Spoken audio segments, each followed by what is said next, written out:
I never imagined my own parents would one day look me in the eye and tell me my children weren't welcome in their home. Yet there I was, standing in my kitchen, staring at my phone in disbelief. Thanksgiving was just a few weeks away, and my mom's voice was unusually light as she spoke. "Honey, we need to talk about Thanksgiving this year." My heart warmed for a moment.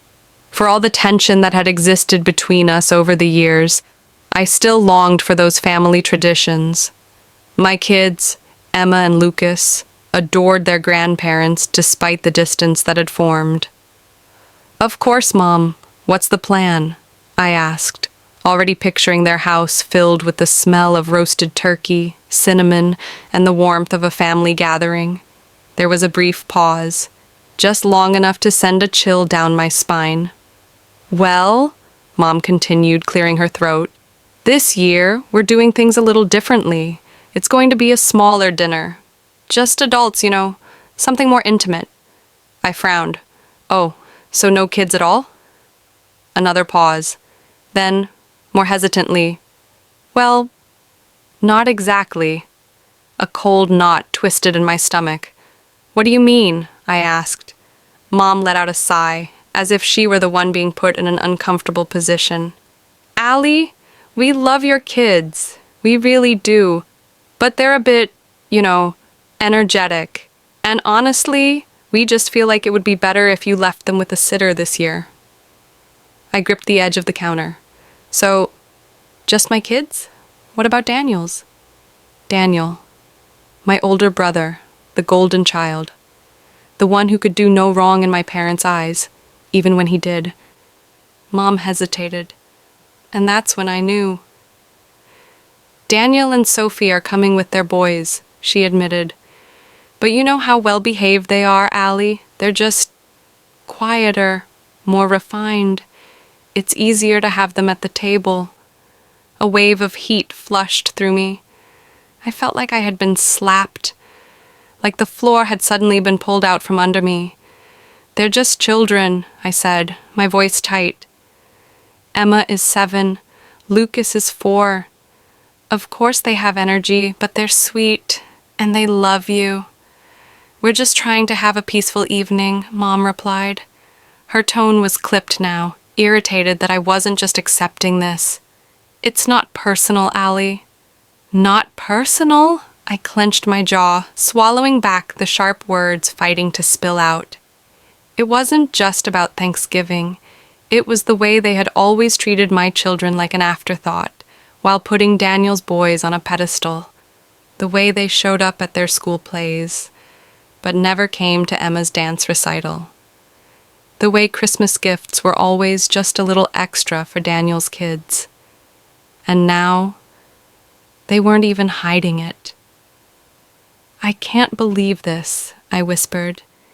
"You're actually telling me that my kids aren't welcome, but Daniel's are?" "Oh, Allie, don't be dramatic," Mom sighed. "It's just one dinner. You and Liam are still invited, of course." I almost laughed at the absurdity. They wanted me there, but not the two people I loved most in this world. I swallowed hard. "No, Mom. If my kids aren't welcome, then neither am I." A long silence stretched between us. Then Mom exhaled sharply, as if I were the one being unreasonable. "Suit yourself." And just like that, she hung up. I stood there staring at the phone, my breath unsteady. I could hear my kids in the next room, giggling as they built a pillow fort, oblivious to the fact that their grandparents, the ones they adored, had just cast them aside like an inconvenience. I took a deep breath, my mind racing. I'd spent my whole life trying to please my parents, trying to earn their approval. But at what cost? If I let them get away with this, if I went to that dinner while my children sat at home wondering why they weren't good enough, what kind of mother would that make me? Number I wasn't doing this anymore. They had made their choice. Now, it was time for me to make mine. And they would regret it, sooner than they thought. The weight of my mother's words lingered long after the call ended. I stood in my kitchen, the quiet hum of the refrigerator filling the silence. My phone still clutched in my hand, my fingers trembling as I set it down. My heart pounded with a mixture of anger and sadness. I had always known my parents favored Daniel, but I had convinced myself it wasn't as bad as it seemed, that deep down they loved all of us equally. But tonight, they had ripped away any illusion of fairness. They didn't even try to hide it anymore. They loved his children more. A sudden laugh, pure, carefree, echoed from the living room. I turned to see Emma and Lucas still playing in their pillow fort, completely unaware of the rejection that had just taken place. My chest tightened. They deserved better. I squared my shoulders and walked into the living room, forcing a smile. "All right, you two," I said, my voice steadier than I felt. "Who's ready for movie night?" Lucas immediately perked up. "Can we watch the one with the talking dog?" I scooped him up into my arms, kissing his soft curls. "Of course we can, buddy." But as we curled up on the couch, the anger inside me refused to settle. I had spent years trying to fit into my parents' world, playing by their rules, hoping that if I just did everything right, they would finally see me as equal to Daniel. But it had never been enough, and I was done trying. The next morning, I woke up to a text from my brother, Daniel. "Mom said you're being difficult about Thanksgiving. Why do you always have to make everything so dramatic?" I stared at the screen, my jaw tightening. Of course, she had already run to him. Me. "Oh, so she told you she uninvited my kids, but invited yours?" The typing bubbles appeared, then stopped. A minute passed before he finally responded. "She just wants a calm dinner, Allie. You know how your kids can be a lot. A lot. Like they were a burden, like they were something to be tolerated, not loved." Something inside me snapped. Me. "Enjoy your perfect Thanksgiving, Daniel. I won't be there." I turned off my phone before he could respond. They didn't want me or my children at their table? Fine. I wouldn't be part of their world at all. And they were about to find out what that really meant. For years, I had been the reliable one, the one who always helped when they needed something. When my parents needed someone to pick up their groceries, they called me. When their Wi-Fi stopped working, I was the one who drove over to fix it. When they wanted help organizing a family party, I was the one stuck making the calls and running errands. And Daniel, he got to be the golden child, doing the bare minimum while reaping all the rewards. But if I wasn't part of their preferred family, then they weren't going to benefit from me anymore. A week before Thanksgiving, my mother called again. I debated ignoring it, but finally answered. "Hello?"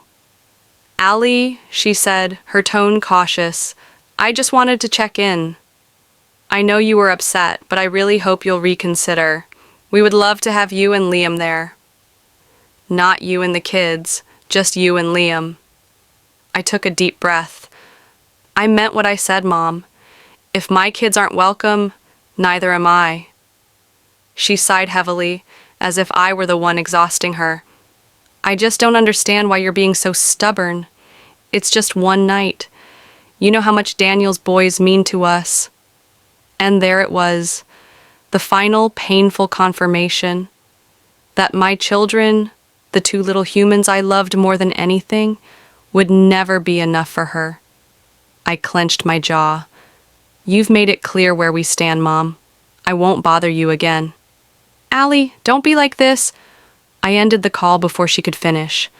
And this time, I didn't cry. I started small. When my dad called me that weekend to help set up his new TV, I let the call go to voicemail. When my mom sent a text asking if I could pick up her prescription, I left it unread.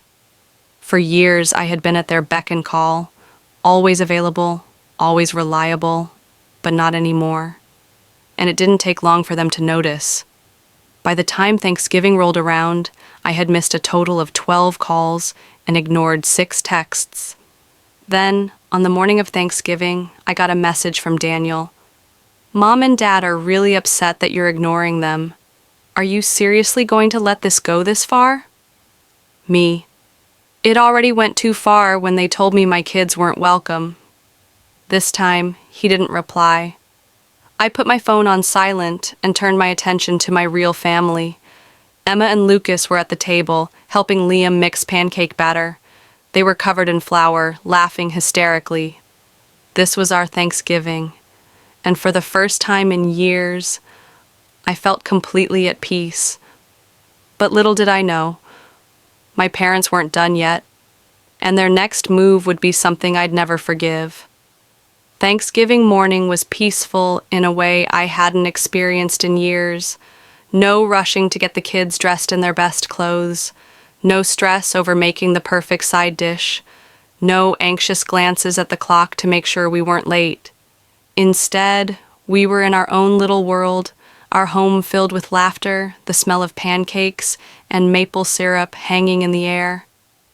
Emma and Lucas took turns stirring the batter, while Liam flipped pancakes with exaggerated flair, making them giggle every time he almost dropped one.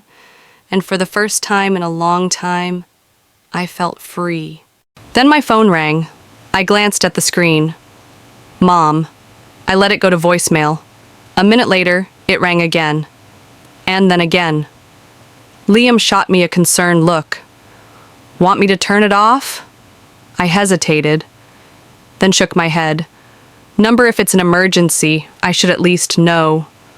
I swiped to answer, keeping my voice flat. What is it, Mom? Oh, now you pick up, she huffed. I suppose you're just sitting at home feeling sorry for yourself while we're all here having a lovely dinner? I sighed. Mom, if you called to gloat, I really don't have time. That's not why I called. Her voice turned sharp. I need to ask you something.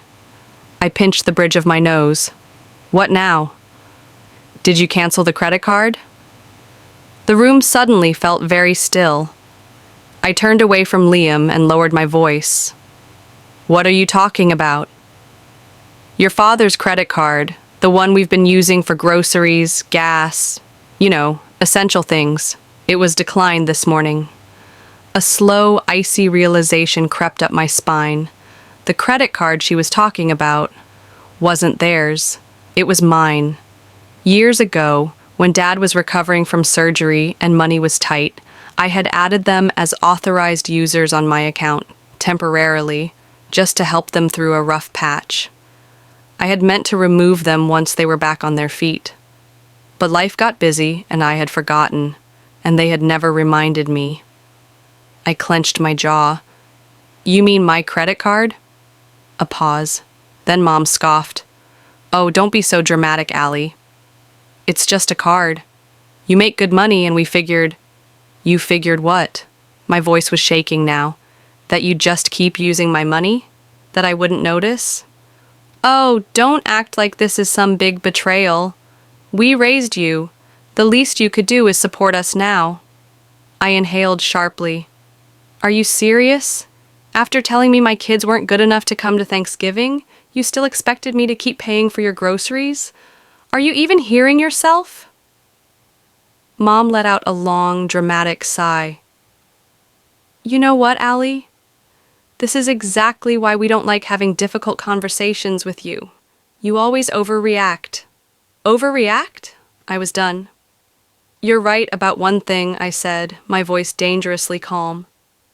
I did cancel the card, and since we're having honest conversations now, let me make something very clear. You won't see another cent from me. Ever. Mom gasped, as if I had slapped her. Allie, don't be ridiculous.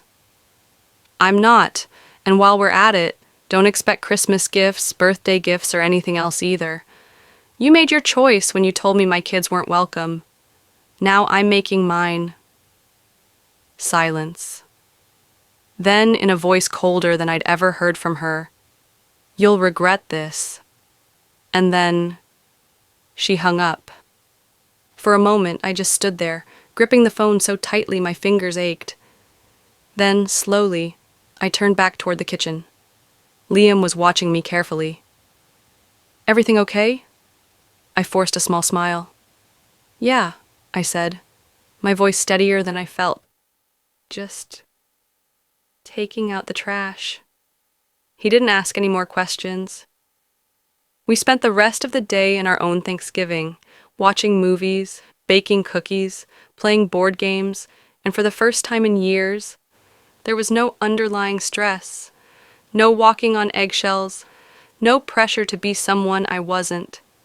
As peaceful as it was, something told me this wasn't over, and I was right.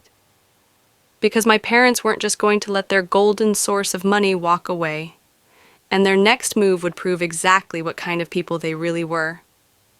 The silence from my parents didn't last long. 3 days after Thanksgiving, my phone lit up with an incoming call. Daniel. I debated ignoring it, but curiosity got the best of me. I exhaled sharply and answered, "What do you want?" "What the hell, Allie?" he snapped, skipping any pleasantries. "Mom just called me in tears, saying you cut them off. What is wrong with you?" I closed my eyes, pinching the bridge of my nose. "Did she also tell you they've been using my credit card for years, without my knowledge?" There was a pause. "Well, she said you were helping them out." "Helping them out?" I let out a humorless laugh. "Daniel, they've racked up thousands of dollars on my account without asking, while treating my kids like garbage. But sure, let's act like I'm the bad guy here." He sighed, clearly trying to control his frustration. "Look, I get that you're mad, but cutting them off completely? That's extreme." "You mean the way they completely excluded my children from Thanksgiving?" I shot back. "They just wanted a peaceful evening. Mom said your kids can be a little wild." My grip on the phone tightened. "Oh, I see. So they can use my money, but my kids aren't good enough for their table. Got it." "You're twisting this." "No, Daniel. I'm finally seeing it for what it is." There was a long pause. Then his voice turned calculating. "Look, maybe we can work something out. What if you just kept helping them, but set limits, like a smaller monthly transfer? That way no one has to suffer over a misunderstanding." A cold laugh bubbled up in my throat. "Let me get this straight. You want me to keep sending them money after they literally told me they love your kids more than mine?" "They didn't mean it like that," he grumbled. "They said it, Daniel." He had no response for that. After a moment, his voice turned stiff. "Fine. If you want to be selfish, that's on you. But don't expect Mom and Dad to forgive you anytime soon." I smirked, shaking my head.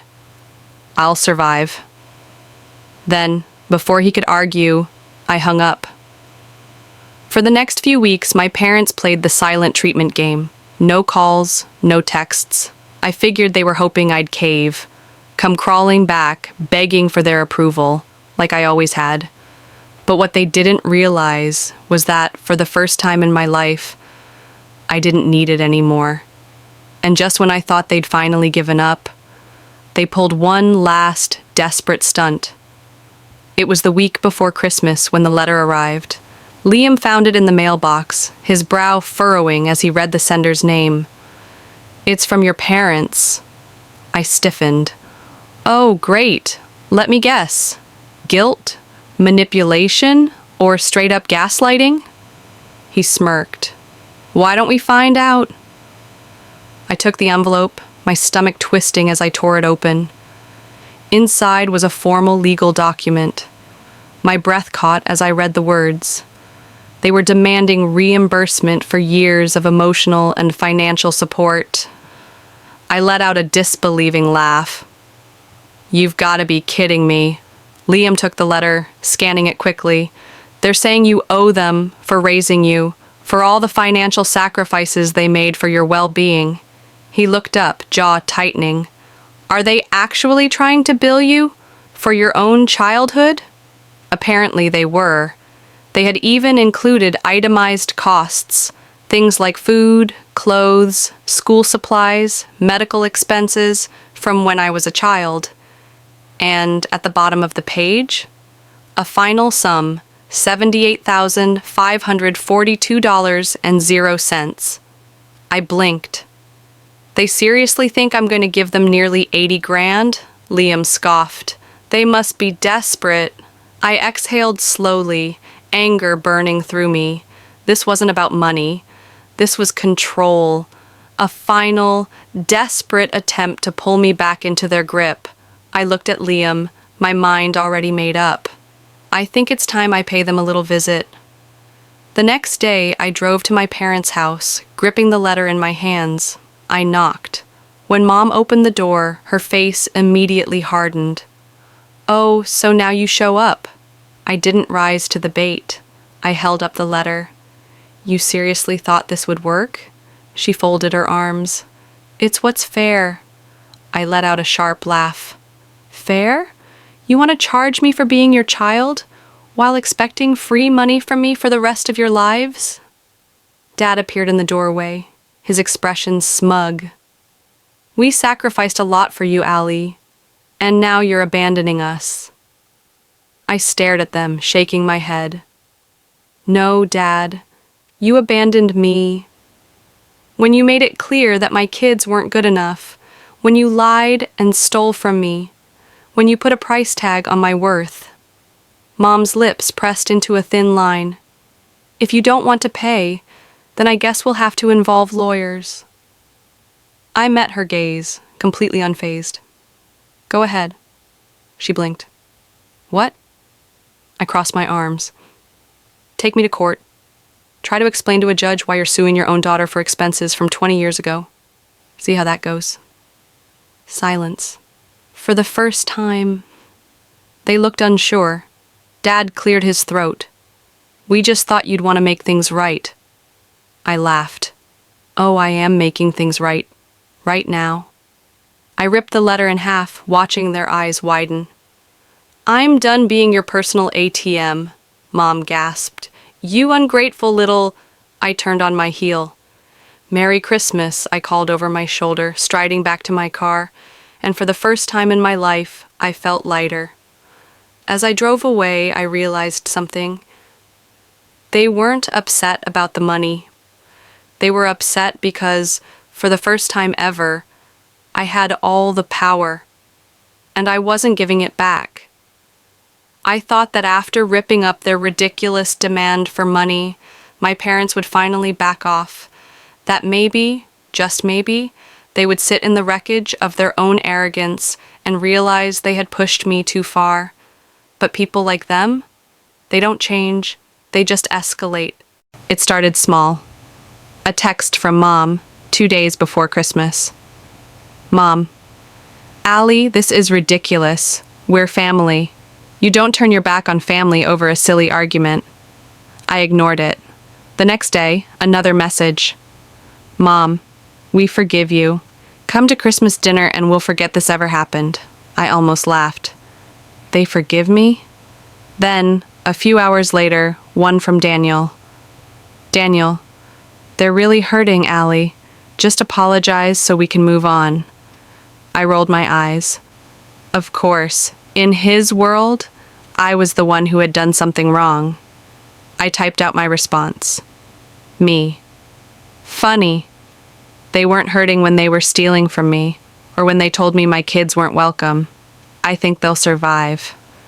I hit send, then blocked his number. Then came Christmas Eve. Liam and I had just put the finishing touches on the tree. Emma and Lucas were in their pajamas, dancing around the living room, too excited to sleep. It was perfect. Then, the doorbell rang. Liam and I exchanged a look. "No way," he muttered. I walked to the door, peered through the peephole. Sure enough, Mom and Dad. I considered ignoring them, but then I saw what they were holding. A giant, beautifully wrapped box. I sighed and opened the door. "What do you want?" Mom's face lit up with forced cheerfulness. Merry Christmas, sweetheart. Dad held out the gift for the kids. I folded my arms. No thanks. Mom's smile wavered. Allie, don't be stubborn. Let's not ruin Christmas over this. You already ruined Christmas, I shot back, when you told me my children weren't good enough for your table. Remember that? Her mouth opened, then closed. Dad sighed. Come on, Allie. Let's just be a family again. I stared at them, feeling nothing but exhaustion. You don't want to be a family, I said quietly. You want me to go back to being useful. Their silence told me everything I needed to know. I shook my head. Take your gift and go. Mom's expression hardened. Allie, don't be selfish. Think about the children. I smiled coldly. I am thinking about the children. That's exactly why you're not in their lives anymore. Dad's jaw tightened. You really want to do this? I exhaled. I already did. And with that, I shut the door in their faces. That night, we had the best Christmas ever. Emma and Lucas tore into their presents, their laughter echoing through the house. We drank hot cocoa, played board games, watched Christmas movies until they fell asleep on the couch. And for the first time in my life, Christmas wasn't about trying to prove myself. It was about us. Real family, chosen family. The kind that doesn't come with conditions. The kind that doesn't make you earn love. The kind that loves you because they want to, not because they expect something in return. I thought that was the end of it. That after being cut off financially, humiliated at Christmas, and rejected at my front door, my parents would finally accept that I was done. But I underestimated just how much control they still thought they had over me. Because on New Year's Eve, they did something I never saw coming. New Year's Eve was supposed to be a fresh start, a night to leave the past behind and step into a better future. That's what I told myself as I set up the snack table, laughter and music filling our home.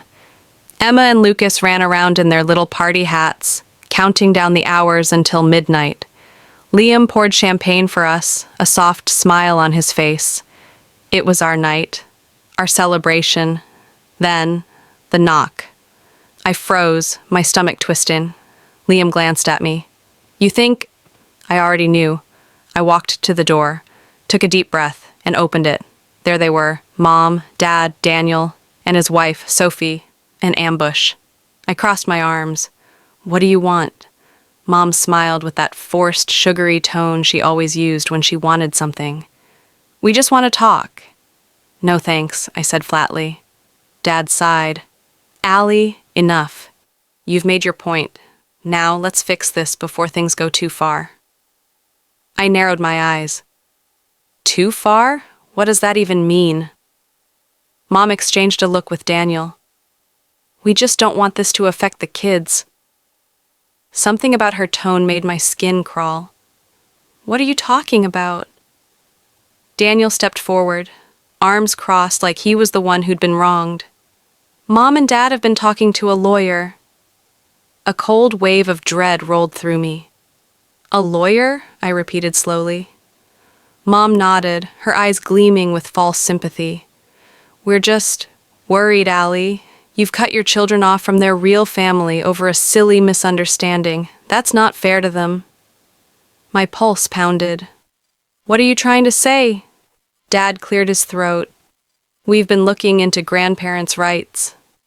For a moment, all I could hear was the blood rushing in my ears.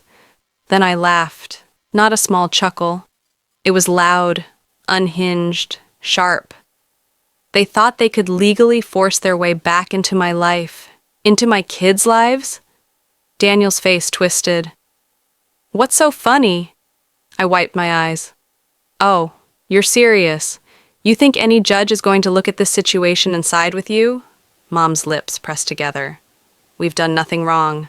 Nothing wrong? I repeated, stepping forward. You stole from me. You treated my kids like second-class citizens. And now, because I finally cut you off, you think you can bully your way back in? Dad's face darkened.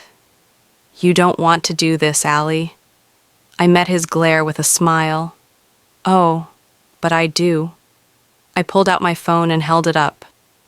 I want you to think real carefully about what you're about to do, because I've got every text, every voicemail, every demand for money, and I promise you, if you try this, I will bury you.